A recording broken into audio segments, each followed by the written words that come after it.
आकर के पहुंचे। अयोध्या के ढोले पर आकर पहुंचे तो भरत जी ने देखा, ये मैं क्या देख रहा हूं? जिन सरयू के घाट पर हम अपने बड़े भैया नागों के साथ खेला करते थे, आज उस घाट पर धूल उड़ रही है। नदियों ने अपना जल संचय कर लिया, वृक्षों में पतझड़ हो चली, जैसे ग्रीष्म ऋतु आता है ना, तो वृक्ष सब अपने अपने श्रृंगार को छोड़ देते हैं। वृक्षों में देखा सारा देश है सूना और उजाड़, तालाबों में रेत है, वृक्षों में पतझड़। पत्ते सब नीचे खटखट कर, जो हवा चल रही है ना, तो पत्ते सब श्रृंगार नीचे गिर रहा है। ये कैसा गुण है? ये दांत अभी भी कही है ना, सब कुशल सोए। भरत भैया दौड़ने लगे, लपकने लगे। देखा अयोध्या के नर नारीगण मिलने लगे। जो भी भेंटता है ना, भरत उसे प्रश्न करते हैं, हे भाई, हे तात, हे प्रजावासी, अयोध्या में सब कुशल है? जिससे भरत पूछते हैं ना, सबके सर नीचे लटका कर और सबके आंखों से आंसू गिरने लगते। अब तो आधा जान है भरत के अंदर, आधे प्राण है।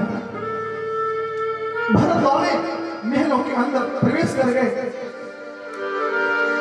देखा सामने गुरुदेव भगवान खड़े हैं, भीड़ लगी है। भरत भैया सबके मुंह तरफ ताकने लगे, देखने लगे, कातिल निगाहों से सबकी ओर नजर दौड़ा रहे हैं।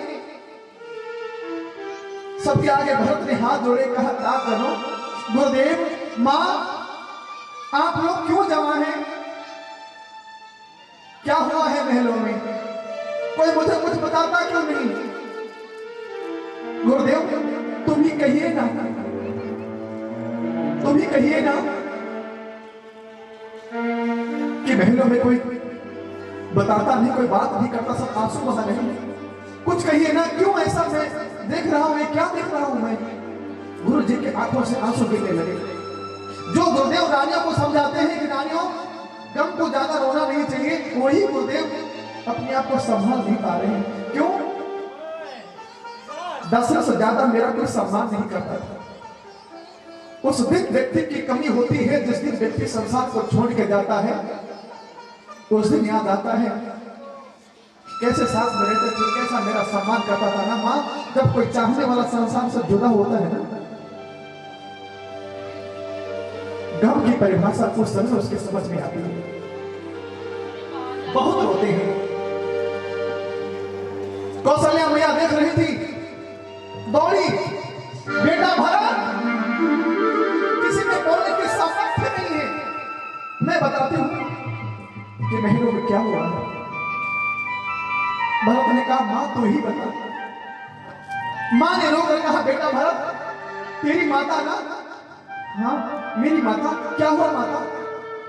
कहा, तेरी अपनी माता ने? क्या क्या मेरी माता ने?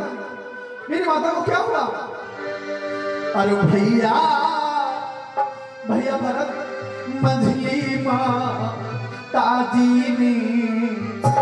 भैया, आपकी माता? बताना मां, क्या क्या मेरी मां ने? भैया, मंझली माता जी ने बनवास दिया रघुनंदन को।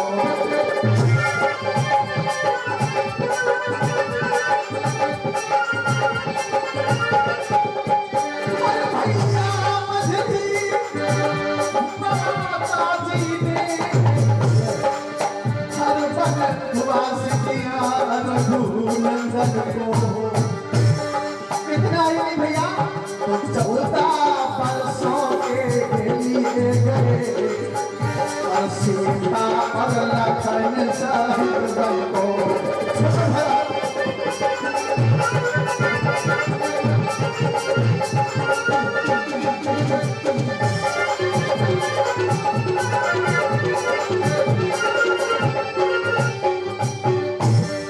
कहा, बेटा भरत, तुम्हारी माता कैकेयी ने तो वरदान में राम के लिए 14 वर्षों का वनवास मांग लिया, आपके लिए राजगद्दी। उनके वियोग में आपके भैया से, लक्ष्मण से भी उनका विद्रोह सह नहीं गया, उनका वियोग सहा नहीं गया, तो लक्ष्मण भी साथ में चले गए। आपकी माता जानकी भाभी वो भी साथ में चली गई। इतना ही नहीं भरत, उन तीनों का वियोग आपके पिता सह नहीं पाया। जिस समय में पुत्र सुख मिलना चाहिए था, उस समय में आपकी माता ने पुत्रों को दूर कर दिया। जिस क्षणों में पुत्र की सबसे ज्यादा जरूरत होती है व्यक्ति को, उस क्षण में ही अलग कर दिया। उनका बिछुआ आपके पिता, उनसे बेटा सहा नहीं गया। उनके वियोग में राम राम कह के तड़प तड़प के उन्होंने भी अपने प्राणों को छोड़ दिया। बेटा अभी संसार से अपने पेट को छुड़ा कर चले गए। अब हमारे बीच बेटा आज हम अनाथ हो गए, आज हम अनाथ हो गए। तुम्हारे पिता दुनिया में नहीं है। भरत ने सुना जब पिता दुनिया में नहीं है, तो पिताश्री ये कैसा न्याय आपने किया? राघव को, लक्ष्मण को कुछ न कुछ बताया होगा, कम से कम एक आज्ञा दे दी, पर मुझे तो कुछ नहीं बताया। मुझे कुछ, मेरे लिए क्या आदेश है? कुछ भी छोड़ के गया। मुझे बुला लिया होता, मेरे साथ ये व्यवहार क्यों? मेरे साथ ये व्यवहार क्यों? बिना मुझे कुछ कहे क्यों चले गए? आप मुझसे जाना नहीं चाहिए था। मैं था ना, मैं मर नहीं गया था, मैं अयोध्या से गया था, दुनिया से नहीं। पिताजी मुझे बुला लेते, मुझे बुला लेते। कहां है मेरे पिता? कहां है मेरे पिता? गुरुदेव आए, भरत को उठाया, कहा मैंने आपके पिता को संभाल के रखा है बेटा, है मेरे पास आपके धरोहर है। कहां है? कहा दूर से ही दर्शन कर लेना, लाश कई दिनों की हो चुकी बेटा, छूना नहीं। मैं जानता हूं तुम्हारे अंदर का विरह समझ सकता हूं, लेकिन छूना नहीं, लाश को बर्बाद हो जाए। भरत भैया ने कहा है मेरे पिता, दिखा दो मुझे। गुरुदेव भगवान कहा दशरथ जी की लाश तेल मसालों में रखी थी, वहीं पर भरत को ला करके खड़ा किया। भरत भैया डरते डरते थोड़ी दूर खड़े रहे, अपने पिता को याद किया, अपने बचपन को याद किया, किस तरह उंगली पकड़कर मेरे पिता ने मुझे चलाया, और आज जब मुझे सहारे की जरूरत थी, मेरे सहारे की, तो मुझे छोड़ के चले गए। भरत को डर हुआ ना, तो पिता से के दौड़ के तेल मसाले से लिपट गए, लाश को बर्बाद करने लगे, चिपकने रोने लगे, छाती से लगा लिया पिताश्री, पिताश्री, तेल मसाला पूरा एक दिन मिला दिया। गोटे रो गई, इतना उतावला मत बन, ऐसा गम को ज्यादा नहीं रोना चाहिए। गुरुदेव ने लाश से अलग की, संदूकी ढक दी गई। कहा भरत तुम धैर्य एक पुरुष के पुत्र हो, मत रो। इस संसार में कोई ना कोई अमर नहीं है, सबको जाना है, मुझे भी जाना है। जैसे आपके पिता से भी चले गए, कल मुझे भी जाना है, तुम्हारी माता को भी जाना है, तुम्हें भी जाना है। जाने वाले के लिए कैसा होगा? मत रो बेटा, ये संसार की सच्चाई है, मत रो। भरत भैया ने प्रतिज्ञा कर लिया, कहा मेरी नहीं ऐसा क्यों? किस लिए? कहां है मेरी मां? भरत अपने माता से अंदर प्रतिशोध की भावना बढ़ रही है, माता के दर्शन करने गए। मंथरा ने क्या किया? कहा भरत अयोध्या का राजा है, मैं आरती उतार लूं, खुश हो जाएगा, मुझे माला माल कर दे।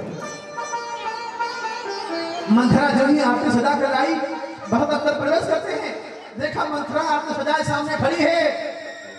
भरत भैया चिल्लाए, शत्रुघ्न इस पापड़ी से कह दो मेरी आंखों से दूर हट जाए। शत्रुघ्न आगे आए, मैंने कहा था शत्रुघ्न कौन है जो शत्रुओं का हनन करे। शत्रु कौन है? राम का शत्रु है मंथरा। शत्रुघ्न आगे आए और मारा थाल पर हाथ, दूर से थाली गिरी, याद आए बाती जला के लाई, इस दीपक से तूने अयोध्या में आग लगा दी, अब मेरे जीवन को जला रही है क्या? मेरे जीवन को भी जला के राख करना चाहती? बालों को घसीटा, मंत्र पर घसीट के मारने लगे। भरत भैया ने कहा मत मारो मत मारो। नहीं भैया आज लोगों ने मार डालूंगा इसको, तो थोड़ी होनी मैं इसको। अयोध्या में आग लगा दी। पापड़ी क्या समझा तुझे? कई आई है ना, कई को पश्चाताप हो रहा है, जिस बेटे के लिए मैंने राज मांग ली आज वो पागल हो गया। बाकी पर पश्चाताप होता है, इस समय खुद क्या पछता है, रोने लगी। भरत ने कहा मां अब ये मगरमच्छ के आंसू बह रही है, कहां गई तेरी बड़ी बड़ी बातें? कहती है नारायण मेरा बेटा राम है, मेरा बेटा भरत है, मेरा असली बेटा राम है। कहां गया तेरा राम? तूने बेटों में फर्क कैसे निकाल लिया मां? तूने सोच कैसे लिया कि मैं और भैया अलग अलग हूं? तूने भाई भाई को अलग कर दिया, भाई भाई में भेद कर दिया। क्या ऐसी ही मां होती है? तूने केवल अपना नहीं पूरे माता जात को कलंकित किया है।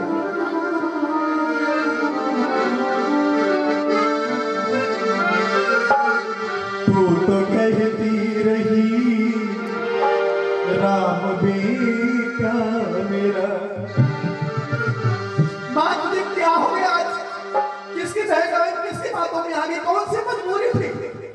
तू तो कहती रही राम बेटा मेरा, आज मैया मगर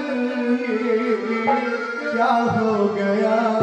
तू तो कहती रही राम बेटा मेरा, आज मैया मगर क्या हो गया? तू तो कहती रही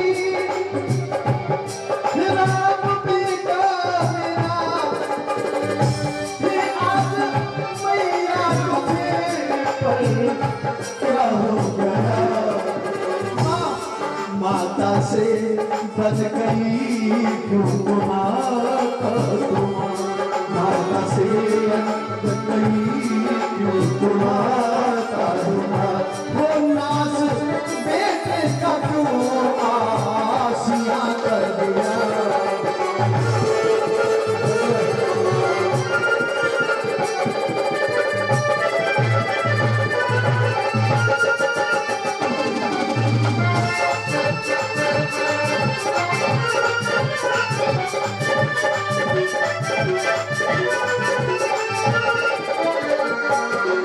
माता से बन गई क्यों माता तुम्हारा बेटे का क्यों आसिया कर दिया? माँ अरे मेरे भैया को अलग किया था, तेरी छाती भरी नहीं थी कितने ने? भाई को भाई से था अलग को दिया, भाई से भाई को था अलग को दिया। लेकिन माँ मुझसे मेरा पिता क्यों जुदा कर दिया?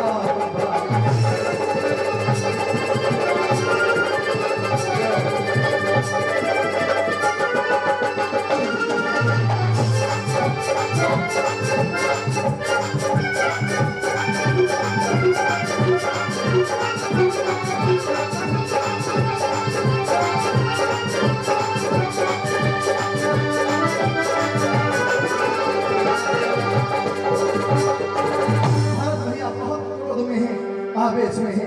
कहा मां, इस सभा के बीच में एक प्रतिज्ञा करता हूं। कौन सी प्रतिज्ञा? कि आज के बाद मैं इस मां को कभी मां नहीं कहूंगा। भरत ने ऐसी कठिन प्रतिज्ञा ली, कई के दिल में जोर से झटका लगा। अरे प्रभु, तुम्हारे समय जिस भरत के लिए मैंने जीवन कलंकित कर लिया, जिस भरत के लिए मैंने सब कुछ खो दिया, अपने पति को खो दिया, सब कुछ खो दिया कि मेरा बेटा भरत राजा बन जाएगा, सब कुछ कर दिया, वो बेटा भरत कहता तुझे मां नहीं कहूंगा। अपनी औलाद जब ऐसी कहती है ना तो सीना पड़ता है। आज के बाद मैं इस भरी सभा में प्रतिज्ञा करता हूं, इस मां को कभी मां नहीं कहूंगा। तुझे जरा सी दया नहीं आई मां, जरा सा दया नहीं आई। ये सोचा नहीं कि मेरा बेटा भरत का चाहता है, बगैर मेरी आज्ञा के अनुसार, बगैर मेरी इच्छा जाने बगैर तुमने मुझे राजा बना दिया।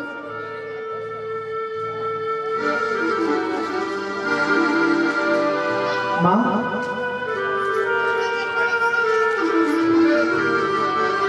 भगवान से रहे गंगा दे भाई।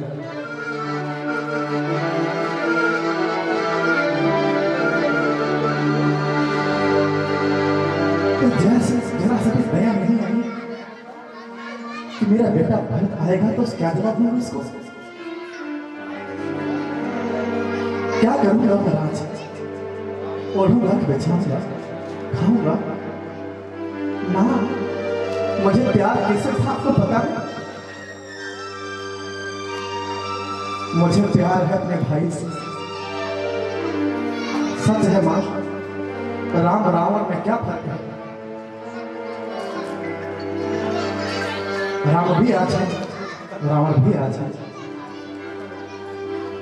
फर्क सिर्फ इतना है कि राम जी ने भाई के लिए राज को ठोकर मार दी, रावण ने राज के लिए भाई को लात मार दी।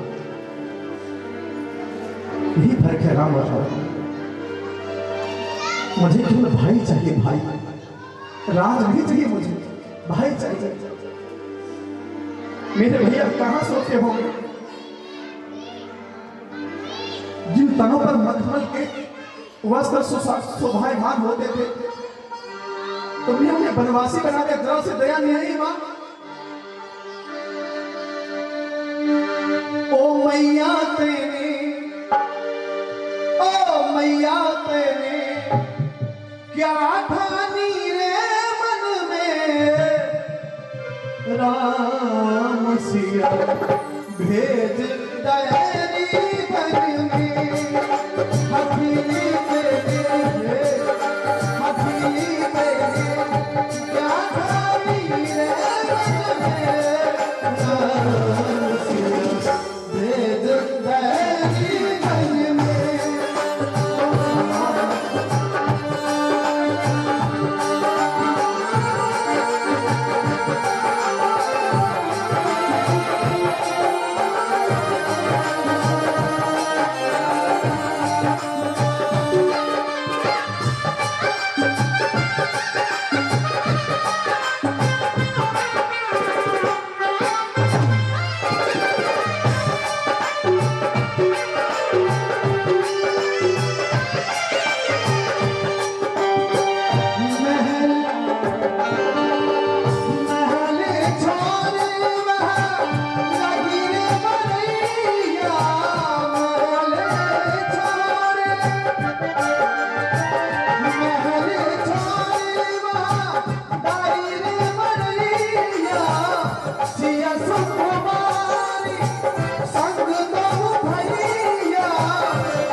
जवान अपना सर भीड़ में पटक दिया।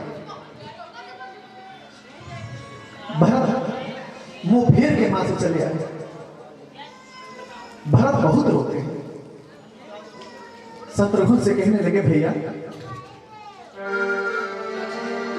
मेरा मन नहीं करता कि मैं संसार में जीवित रहूं। क्यों?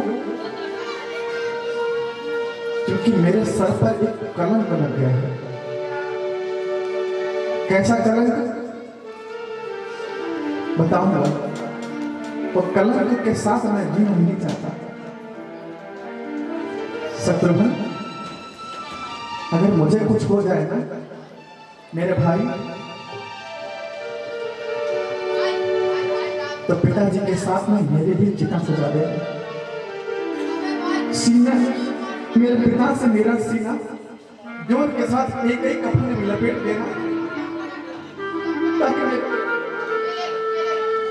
अपने मृत पिता के सीने से लग करके अपने छाती की जो मेरे आग अंदर जल रही है उससे तृप्त हो सके। तुम कहते भैया क्या कह रहे हो? पिताजी गए नहीं है, हमारी यादों में है, हमारे बीच में। उनकी आखिरी इच्छा क्या थी? अपने बड़े बेटे राम को राजा बना दो, सेवा निवृत्ति हो जाए मेरी, मैं भगवान का भजन करूं। हर माँ बाप अपने पुत्रों को यही सोच कर पाता है मैं अपनी जिम्मेदारियों से पीछा छुड़ा लूंगा, मेरे बच्चे संभालेंगे मेरे बाद।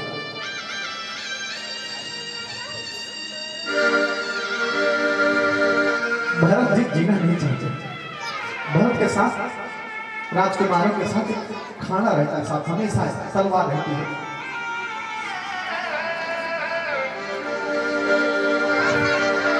भरत जी ने सोचा ना मैं मार डालू अपने आप को। एकांत का तलाश कर रहे हैं, कहा कोई देखे ना मैं अपने पेट में खंजर भोंकूं। नहीं जीना मुझे।